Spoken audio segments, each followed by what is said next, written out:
మొన్న ప్రెస్ ముందుకు వచ్చి మాట్లాడుతూ ఉన్నాడు ఆయన జగన్ రెడ్డి గారు, ఎగతాళి చేస్తా ఉన్నాడు. ఉర్సా అంట, ఉల్సా అంట, లులు అంట, లిల్లీ అంట.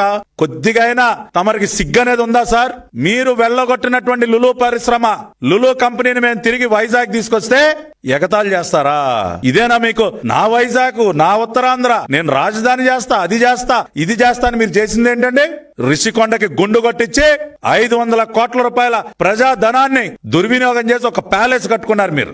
50 లక్షలతో ఒక బాత్ టబ్బు, 30 లక్షలతో మసాజ్ టేబుల్, 25 లక్షలతో కమోడు. ఇదే కదా మీరు వైజాగ్ తీసుకొచ్చింది? ఇంకేం తీసుకొచ్చారు జగన్ రెడ్డి గారు? మసాజ్ టేబుల్, లక్షల రూపాయల మసాజ్ టేబుల్, లక్షల రూపాయల బాత్ టబ్బు, ఇది మీరు వైజాగ్ తీసుకొచ్చింది మీ విలాసాల కోసం.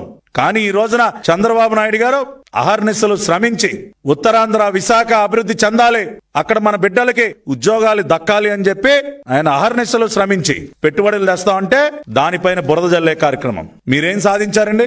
State investment promotion board meetings ఎన్ని పెట్టారు మీరు? 2019-24 మధ్య మీరు ఎన్ని SIPB మీటింగ్స్ పెట్టారు? I'm asking a straight question Jagan Reddy.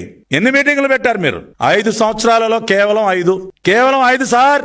రాష్ట్రానికి పెట్టుబడులు తీసుకొచ్చేటటువంటి SIPB మీటింగ్స్ మీరు సంవత్సరానికి పెట్టింది 1. కానీ ఇవాళ ఎన్డీఏ సర్కార్ అధికారంలోకి వచ్చి కేవలం 10 నెలలు అవుతుంటే ఇప్పటికి 5 మీటింగులు పెట్టడం జరిగింది.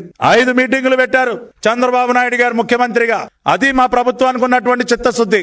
మీరు 5 సంవత్సరాల్లో పెట్టిన మీటింగులు 5 అయితే మేము మొదటి సంవత్సరం 10 నెలల్లోనే దాదాపుగా 5 మీటింగులు పెట్టాం. 4,71,379 కోట్ల రూపాయలు పెట్టుబడులకి క్లియరెన్స్ ఇచ్చాం SIPBలో. 10 మాసాలలో 5 మీటింగ్లలో స్టేట్ ఇన్వెస్ట్మెంట్ ప్రమోషన్ బోర్డ్ 4,71,379 కోట్ల రూపాయల పెట్టుబడులకు అనుమతులు ఇచ్చింది. కానీ మీరు సాధించింది ఏంటి? 5 సంవత్సరాల్లో కేవలం 5 మీటింగ్లు పెట్టి ఉన్నటువంటి పరిశ్రమల్ని వెనక్కి తోలేశారు. జీవితంలో మళ్ళీ కాలు పెట్టాం ఈ రాష్ట్రంలో అని చెప్పి లులు పరిశ్రమ చైర్మన్ ఆ రోజున మాట్లాడితే ఇవాళ అదే మనిషిని ఒప్పించి, ఇవాళ అదే చైర్మన్ గారిని ఒప్పించి ఇవాళ మళ్ళీ లులు మాల్ అద్భుతంగా విశాఖ నగరంలో నిర్మిస్తున్నాం. కొన్ని వేల మందికి అక్కడ ఉద్యోగాలు ఇప్పిస్తున్నాం. ఇవాళ అందుకు కడుపు మంటగా ఉందా మీకు?